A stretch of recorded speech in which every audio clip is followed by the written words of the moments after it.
Buenas, meus amigos, estamos de volta, Dematilista, como de costume, mas com um diazito de atraso na nossa publicação.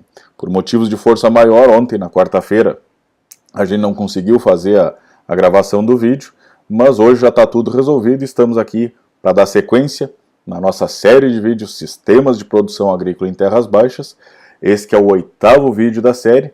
Agora que a gente está quase conseguindo chegar no final, fazer toda a volta no sistema, para a partir daí, conforme combinado também, a gente pegar, explorar com maior, os temas com maior riqueza de detalhes, poder aprofundar um pouco mais cada um dos assuntos. Tá? Então, mas antes disso, a gente criou na semana passada uma minissérie intitulada Entendendo Sistemas, o Sistema, que a gente dividiu em 3 vídeos. Tá? Também serão vídeos conceituais e dentro dos temas desses 3 vídeos que a gente iniciou semana passada, desta minissérie Entendendo o Sistema, tem bastante coisa para a gente falar com detalhes e profundidade bem maior, a partir, creio eu, lá pelo 10º vídeo, 11º vídeo talvez, a gente comece a entrar com temas mais específicos, porque daí a gente já vai ter conseguido cumprir o objetivo inicial dessa série de vídeos, que era justamente fazer um passeio, digamos assim, por todo o sistema, por todas as atividades que fazem parte do sistema, entender e conseguir enxergar elas separadamente, para conseguir encaixar esse quebra-cabeça e tendo agora uma noção geral, mais conceitual do sistema e de como ele funciona, daí sim, a gente começar a entrar em assuntos específicos e com riqueza de detalhes, inclusive com convidados especiais para alguns temas mais específicos. Tá bem? Então, retomando a linha de raciocínio aqui, antes de iniciar a parte do vídeo de hoje, do tema a rotação de culturas, que é a segunda parte da minissérie Entendendo o Sistema. A terceira parte, a pecuária e as lavouras, é o assunto do vídeo da semana que vem. Mas antes disso, então, como também a gente combinou na semana passada, a partir de agora, sempre no início do vídeo, vou me apresentar. Fabrício Marques, engenheiro agrônomo, sócio-diretor da empresa Pedra Moura Consultoria Agropecuária.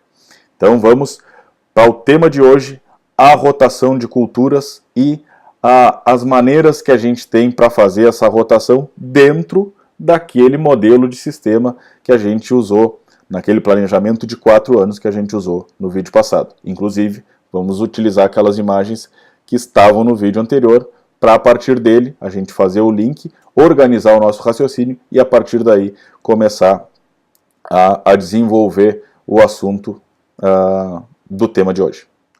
Peguei a prancheta aqui rapidinho, só para a gente lembrar, tá, a divisão. Então o vídeo 7, o vídeo 8, que é o de hoje, e o vídeo 9 da semana que vem, os 3 tópicos da minissérie Entendendo o Sistema: o planejamento, o vídeo da semana passada, a rotação de culturas, que é o nosso assunto de hoje, se a gente vai utilizar o famoso ping-pong, soja versus arroz, se vai ser soja sobre soja, arroz sobre arroz, as opções que a gente tem para quem tem confinamento, para quem usa pastos de verão, com milho e com sorgo, para adequar o manejo da resistência, o quanto isso nos ajuda a fazer facilitar essa tarefa ou diminuir a dificuldade dessa tarefa, que é a questão crescente da resistência de algumas plantas daninhas a herbicidas.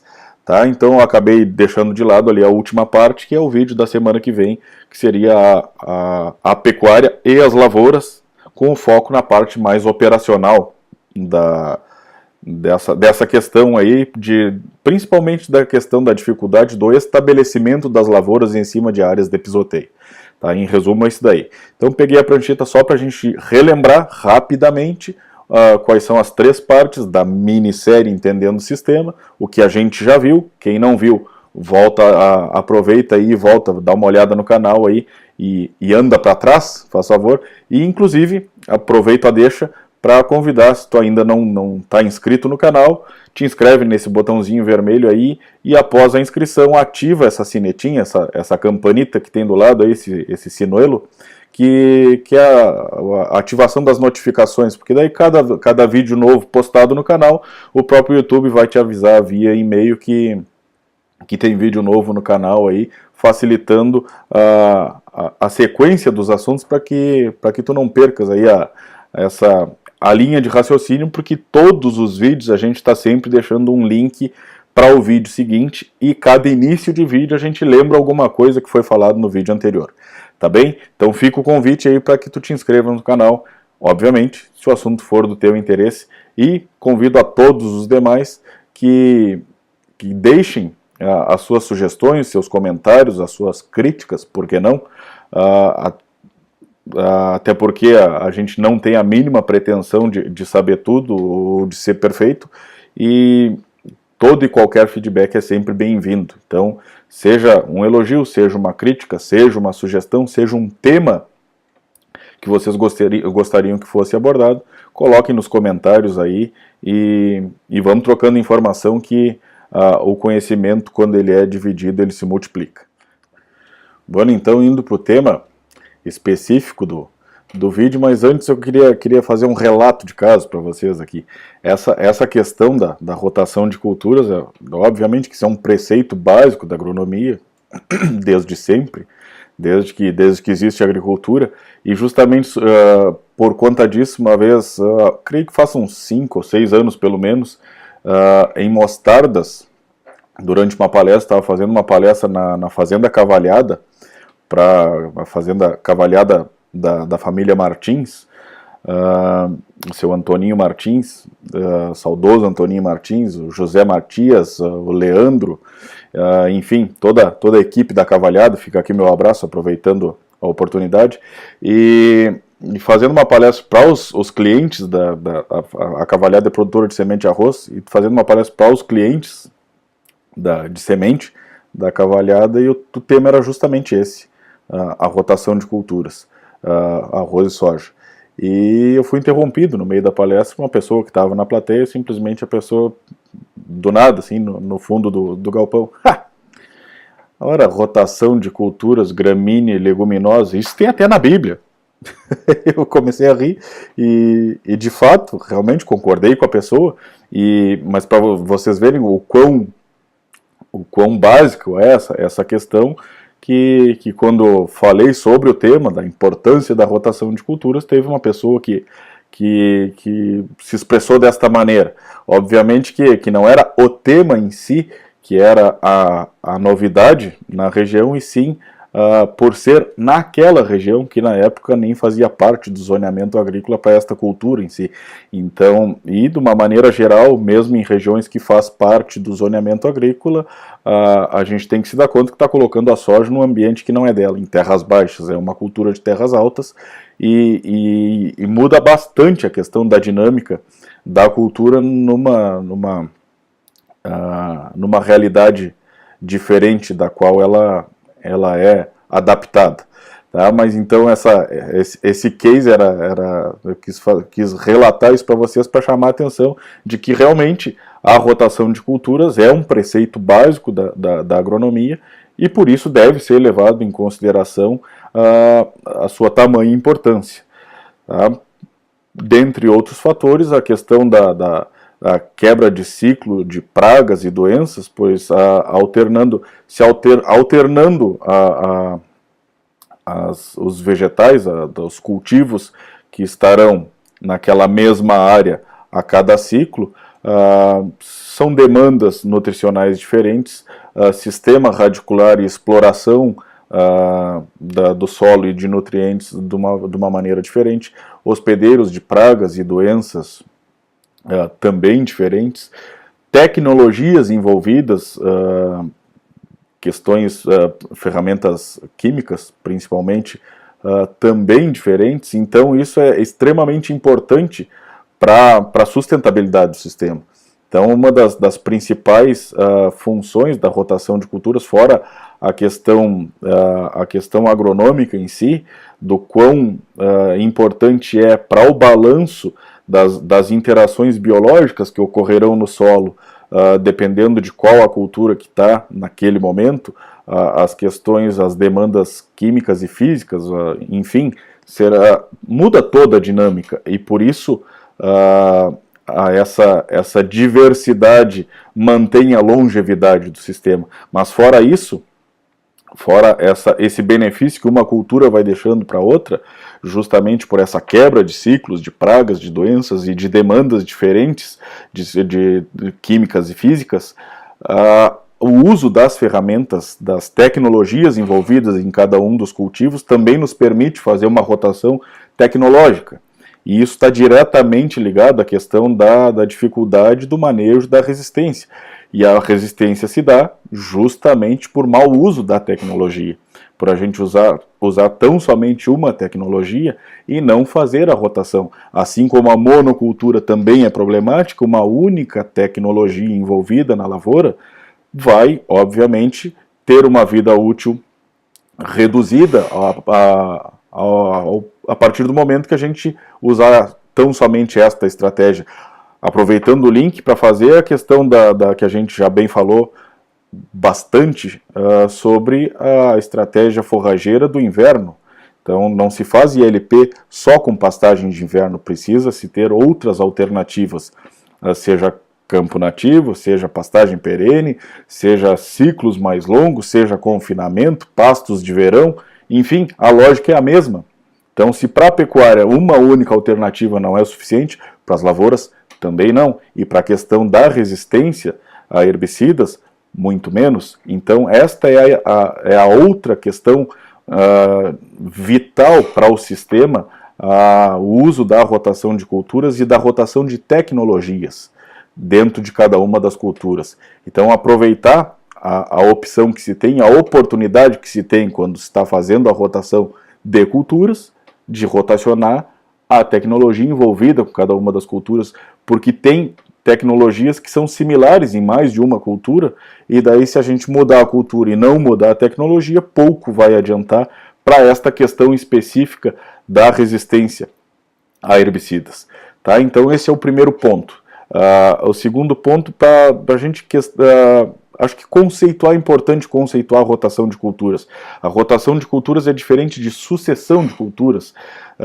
O que seria rotação de culturas? É diversificar a espécie vegetal, a espécie agrícola, em cima da mesma área, no mesmo período de cultivo. Ou seja, por exemplo, soja no verão e aveia no inverno, não é rotação de culturas, isso é uma sucessão de culturas.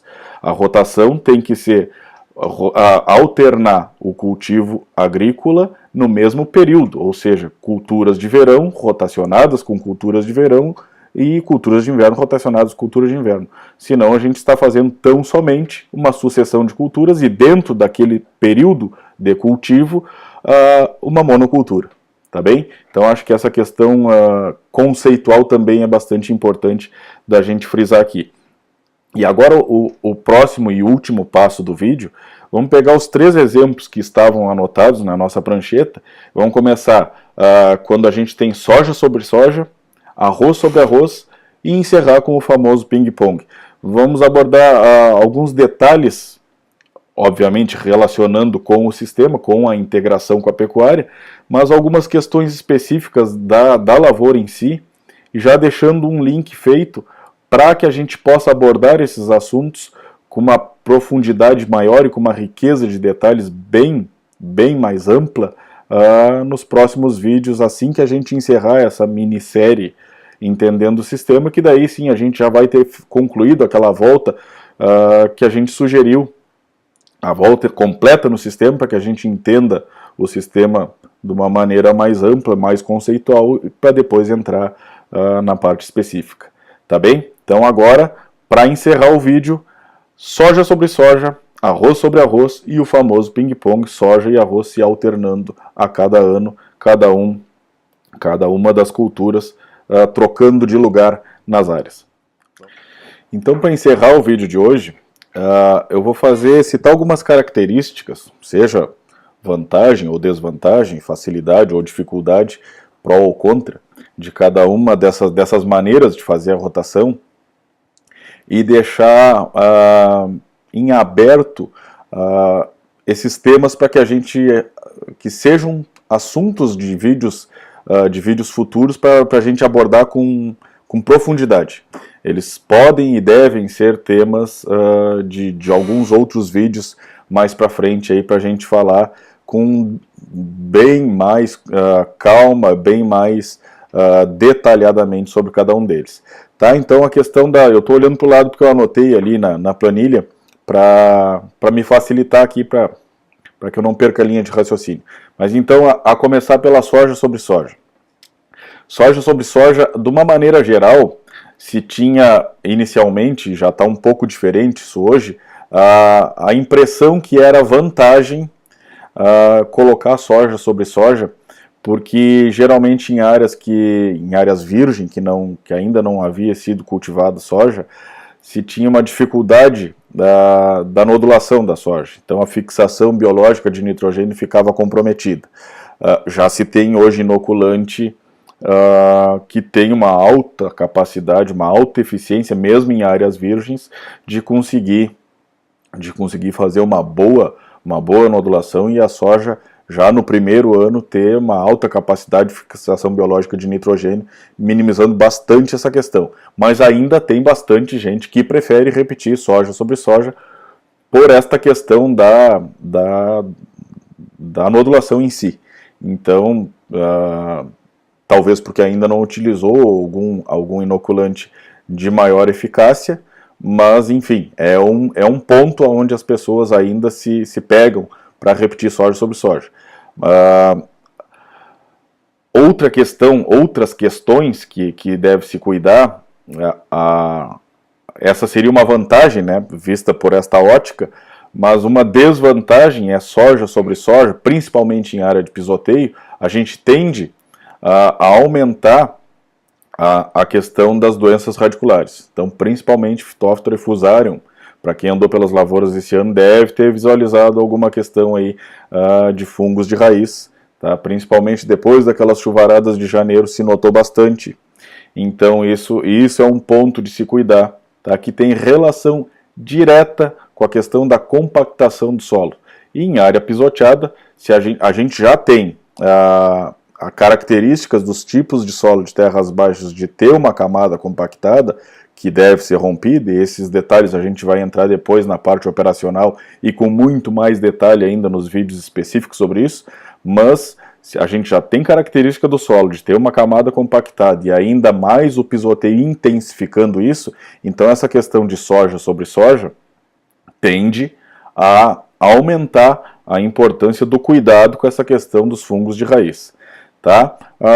Mas tem uma vantagem, uma facilidade, que é a questão aquela de botar a forrageira na caída da folha da soja, né? Fazer a semeadura da pastagem de avião antecipadamente, e como não vai se fazer taipa em cima dessa área, pode-se antecipar bastante a semeadura da forrageira para que se tenha uma pastagem o quanto mais cedo possível, melhor, e depois vai colocar a soja de forma plantio direto, soja sobre soja. Um outro passo seria arroz sobre arroz. Arroz sobre arroz, a tendência que se tenha, se plantar arroz sobre arroz, resteva de arroz, é que se colhe menos do que comparando com um preparo de verão ou com uma resteva de soja, por exemplo. Então, se tem um malefício, digamos, ou uma desvantagem, que já produtiva, no caso.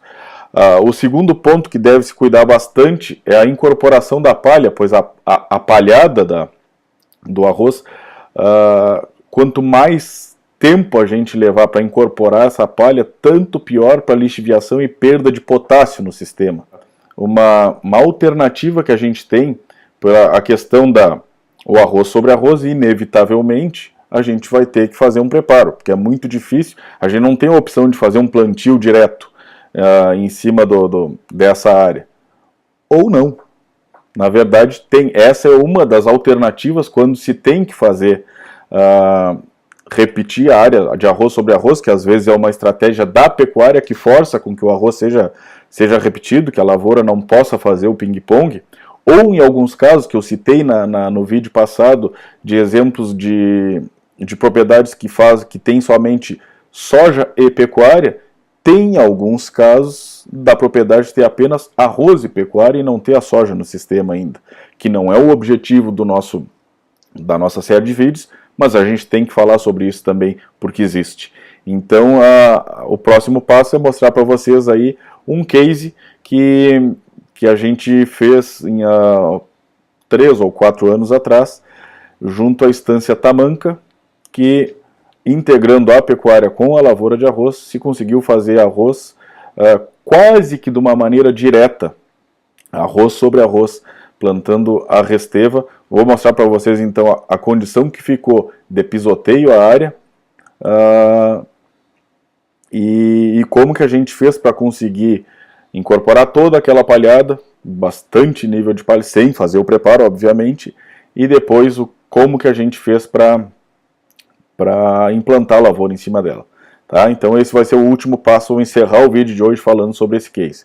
E a questão final do ping-pong, que é, na nossa maneira de ver, a melhor opção de todas, pois a gente consegue colocar o benefício da rotação de culturas a cada safra, e tem essa parte que eu citei antes dos fungos de raiz, soja sobre soja, aumenta a tendência dos fungos de raiz.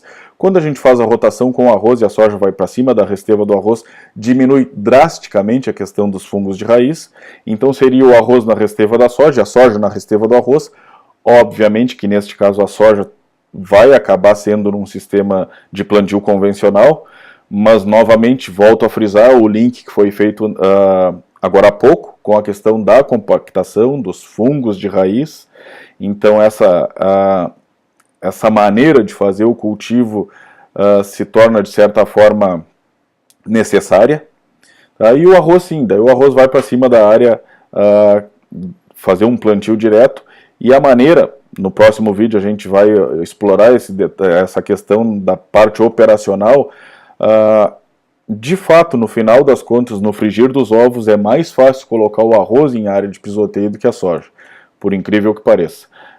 Então, essa questão da rotação de culturas, uma cultura deixando resposta para outra, o aumento de produtividade, o benefício, o incremento de produtividade, por algumas questões às vezes indiretas, como no caso da soja que eu acabei de frisar, que é mais por descompactação e diminuição de fungos de raiz do que propriamente a questão agronômica em si, mas é uma questão física e sanitária.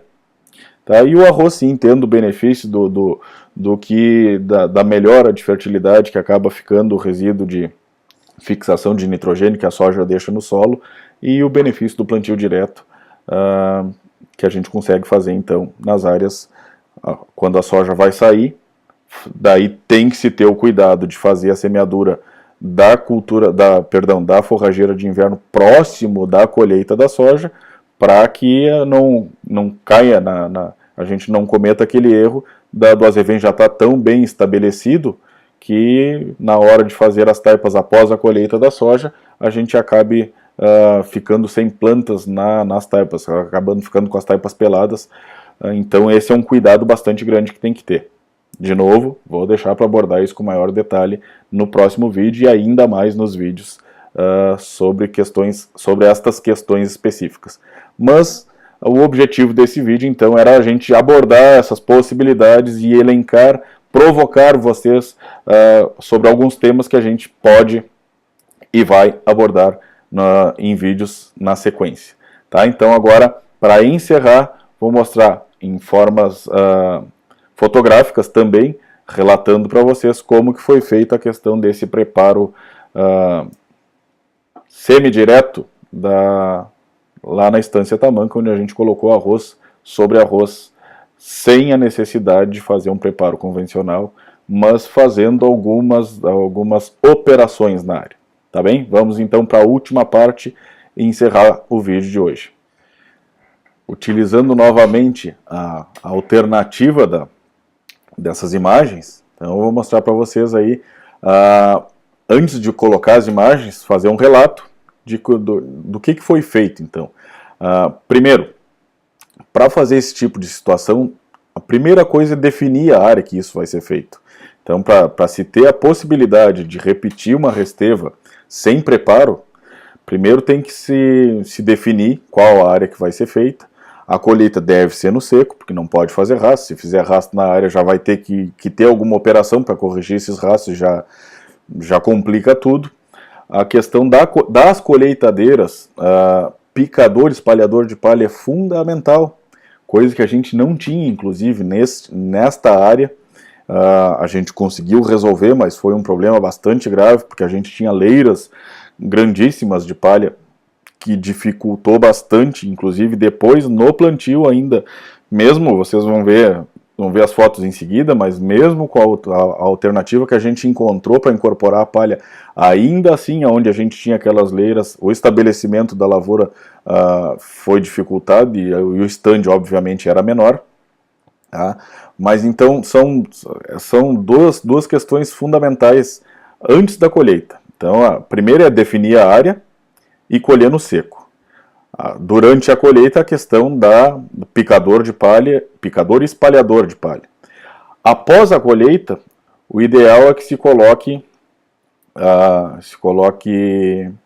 o gado, mas ainda assim, mesmo com a alternativa do uso do gado, que é o que eu vou relatar para vocês agora, que vocês vão ver durante as fotos, o gado não dá vencimento de comer todo o rebrote, principalmente em área que tem algum problema do que a gente citou agora há pouco, da questão das resistências. Então não facilitem. Dessequem a resteva. Deixem ela dar uma rebrotada, quando a área verdear de novo, quando ela verdejar outra vez, que o rebrote for quase que total, dessequem a área, e aí sim, se tem a alternativa de colocar o gado como opção, e obviamente que isso tem que ser, é uma alternativa de um case que a gente usou, isso não é uma recomendação. Então é um relato de caso, na verdade. Até peço perdão pela maneira que eu estava falando, que parecia que eu estava recomendando que assim fosse feito. Então são alguns cuidados para quem for fazer, mas obviamente que isso é caso a caso, propriedade com propriedade, produtor com sua assistência técnica em conjunto, sempre lembrando que a ideia não é da recomendação à distância. Tá, então, voltando ao relato de caso, a nossa alternativa, como ficou muita palha na área, a nossa alternativa foi empilhar gado na área. Então a gente teve que colocar muita vaca de cria em cima da área para forçar que comesse a palha, e foi colocado sal, propositalmente coxos de sal, para forçar com que o gado consumisse aquela palha. Mas não só o consumo da palha em si, mas a lotação tão alta que o próprio pisoteio do gado enterrou muita palha. Tá? Isso é uma alternativa que não tem benefício para a pecuária, e é tão somente uma alternativa de economia de preparo. E isso deve ser feito, uma relação custo-benefício, para ver se vai valer a pena sacrificar uma parte do rebanho, uma parte do plantel, para fazer esse tipo de operação. Tá? Então, volto a frisar que foi uma alternativa utilizada tão somente neste momento, porque nós tínhamos que consumir aquela palha para evitar que fosse feito o preparo na área. Então vocês vão ver aí as fotos, vou colocar no ar agora as fotos de como ficou o pisoteio. Vocês vão ver aí que mal dava para ver as taipas de novo, vocês notem já as taipas inclusive com a drenagem do roda de ferro acavalado. Aí o que a gente fez, pessoal? Após todo esse pisoteio, essa intensificação do uso do gado dentro da área, que a gente praticamente passou um rolo vaca na área, vamos chamar assim. A partir deste momento da saída do gado, que a área estava nesta condição, se fez a seguinte operação. Se passou uma grade com pouquíssima trava, tão somente para esfarelar essa superfície pisoteada, sem desmanchar taipa nem nada. Se passou em área total, a grade só para descascar a superfície, e depois de passada a grade, se passou um rolo, aqueles rolos três pateta que o pessoal chama, o rolo compactador. Logo após a gente passar a grade, parecia que tinha desfeito as taipas, que não se via mais as taipas na área. E após rolada a área, as taipas se redesenharam, ficaram novamente visíveis, e a nossa operação foi tão somente recapar as taipas e plantar. Tá? Então, essa é uma alternativa que obviamente, repito, deve ser planejada em conjunto com a assistência técnica de cada um de vocês e definida a área, a estratégia, a colheita no seco, as colheitadeiras com picador, espalhador de palha, dessecação da resteva, o uso do gado, enfim, é um conjunto de fatores para que se chegue no ponto de repetir uma área dessa. Mas é uma alternativa que se tem e eu gostaria de dividir com vocês. Tá bem? Então, próximo vídeo a gente entra... Essa até já foi um pouco de uma dica operacional, né? Que era o tema do vídeo da semana que vem, mas eu acho que era necessário a gente dar um pouco mais de informação do que tão somente conceitos, que foi o foco do vídeo de hoje. Tá? Então, forte abraço, até a semana que vem com o tema A Pecuária e as Lavouras, justamente a questão operacional com mais alguns detalhes, tipo esse que a gente acabou de fazer. Até lá!